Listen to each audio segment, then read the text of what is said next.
Hello everybody, it's me, Nate, aka Devil Dog, and I'm back with a walkthrough for Dohn Mheg, the level 73 dungeon, the newest part of the expansion of Shadowbringers for Final Fantasy Online. This dungeon will drop level 400 gear and items, and consists of 3 main bosses with your average standard trash pools throughout with the mobs of the enemies. The only thing I do have to point out with these certain trash mobs is you can pull large groups of them in this. It's not really hard as long as you have a good and powerful tank and some DPSs and good heals, but there will be one little aspect, as you see here, that some of the enemies will hook a tether to other enemies, and you'll just want to pull the one enemies away from the other ones to break the tether so you can actually kill them faster. Other than that, there's really no mechanics you have to deal with if any of these new trash mobs, other than watch out for their AoE lines and stuff like that, but get through these little short bus guys and get straight to your first boss.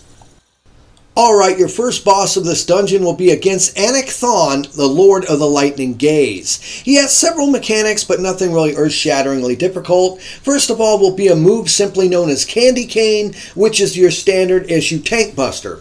Next up will be a move called Hydro Fall.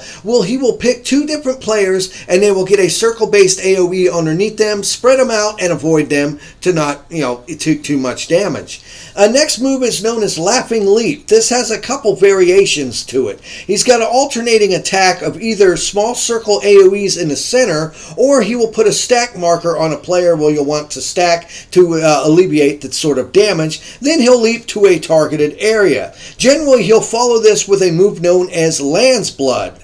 Now, Land's Blood is a party-wide AoE damage that will tick down your health every few seconds, and at the same time you'll see these blue AoE markers that will appear around the field. Pay close attention to them because they will change color. As they turn opaque, that means they're about to explode and damage and stun your players. And they do a moderate amount of damage, and if you're not careful, you can actually end up really taking a massive amount of damage by this particular move. But that's only the really main mechanics you'll have to deal with Dohn is the Candy Cane, which is a tank buster, Hydro Fall, where he places an AoE under 2 players that you have to space and get away from, Laughing Leap, where he'll either attack or put small circle AoEs in the center or do a stack marker on one of your characters, and Land's Blood, which is party-wise damage every few seconds, plus with those blue AoE markers you'll have to pay close attention to as they turn opaque in color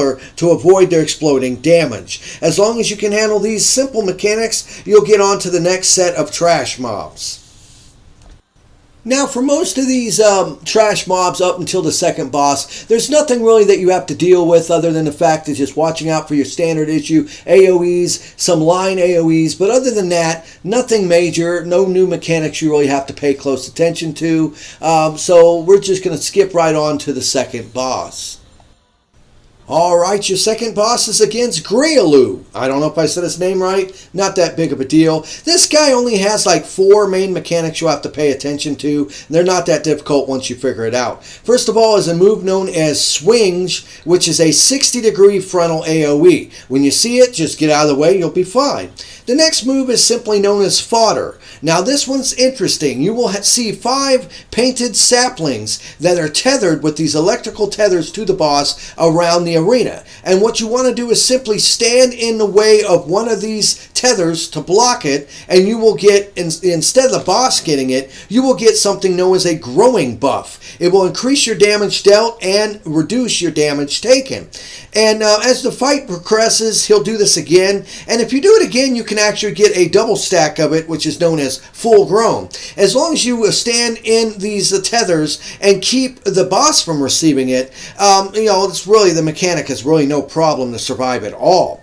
Now, the next move he'll do a lot of is known as Timber, which pretty much will, it's moderate party-wide damage. Nothing that you really have to deal with other just healing through. So it's moderate, so just the healer just be on your toes. And the last main mechanic is known as Coiling Ivy, where you will see these painted ivies that will place around your character, making it where you cannot move, and will inflict fetter on you. All you have to do is target it and destroy destroy it as fast as possible. The fetter, will go away, and you continue on with the fight. That's the only mechanics with this guy you'll have to deal with is swinge, a 60-degree frontal AoE, fodder, where he has the 5 tethered painted saplings that you stand in the tether to block the power to the boss, Timbeer, which is the moderate room-wide AoE to the entire damage of the party, and coiling ivy, which are the ivies that appear around you. You just target your own ivy and destroy it really fast. Other than that, that's the only things with this boss, and the mechanics are quite easy. You'll have no problem in beating him and moving on to your final batch of mobs that you'll have to pull before your final boss.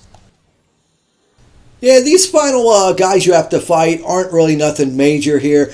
We just pulled them all together in a big group and just burned them down. Watch out for their typical AoEs. They don't really do anything special that you really have to pay attention to. Burn down this last set of trash mobs and get on to your third and final boss of this dungeon.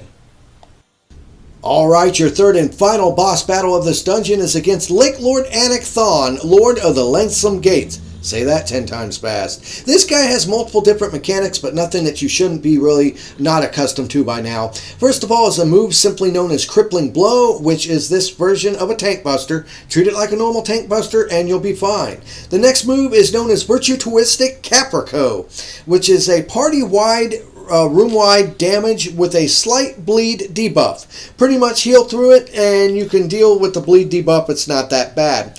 The next move he will do is known as Imp Choir, which is a gaze attack, where basically it'll turn you into an imp. All you have to do is when you see the little eyeball icon, turn away, treat it like a petrify spell, and you won't be turned into an imp. The next move he'll do is known as Toad Choir. This one's kind of tricky. He will cast a untelegraphed conal AoE in front of him, and if it, he might turn and do this to you, and if he hits you, it'll turn you into a toad for 6 seconds. Nothing really that magical. You just bounce around as a toad until you snap out of it and you're fine. The next move, which is interesting here, is a Fubalist's Fantasia. Yeah, if I said it right. Now, this one's interesting. He'll knock all players all the way to the very back of the arena, and he'll set up a move around him known as Liar's Liar, which is pretty much a shield, and he'll be starting to cast a move known as Finale. And what you have to do is walk this path that appears over this pit and get to the other side as fast as possible. If you fall off into the pit, it will start you back at the beginning, and the whole point of this is it is a friggin' platforming section that you have to get to the other side and get inside of that Liar's Liar that he has cast to burn him down before he actually casts Finale. If you're on the outside of his move Liar's Liar when Finale is fully charged and hit, it will one-shot you. So make sure you are inside his Liar's Liar barrier or burn him down before he finishes casting Finale, or you will die. His next main mechanic is known as Changeling's Fantasia. This one he will turn into something known as the Shade of Fear. And he'll have a couple different moves in this mode. Nothing really that major. One of them is known as Corrosive Bile, which is a very wide frontal cone belch attack. Just stay away from his front side and you won't get puked on. You'll be fine. The other move he does is known as Flailing Tentacles, where he will raise all 4 of his tentacles up and slam them down in a line attack across the arena. If you are hit by this, you get a move known as Concussion, which will pretty much hit you with high damage over time. Now, after you deal with him for a couple times, here is that he'll turn back into his normal mode, and you'll just have to deal with all his regular moves. Other than that, that's really the only thing with this final boss battle, and you'll have him beat in no time flat. Just remember, Crippling Blow is a tank buster, Virtuoistic Caprico is a party ride damage with a slight bleed debuff, Imp Choir is a gaze attack, look away, Toad Choir is an untelegraphed frontal conal AoE that'll turn you into a toad for 6 seconds. Fantabulous Fantasia is the one that knocks you all the way back to the back of the arena and you have to do a platforming section. I think it only does that once in the boss battle though. And Finale is the move that he's casting during that. Changeling's Fantasia is when he turns into the Shade of Fear monster, where you'll have to deal with Corrosive Bile and his Flailing Tentacles. As long as you handle all these moves, you'll have no problem in beating this final boss, Lake Lord Anik, the Lord of the Longsome Gate, and you'll be able to beat this dungeon and hopefully maybe get a nice item drop or at least some sweet level 400 gear. Hopefully this helped you get through this dungeon. It's not really that hard a one, but it does have some minor mechanics that this guide will help you out with.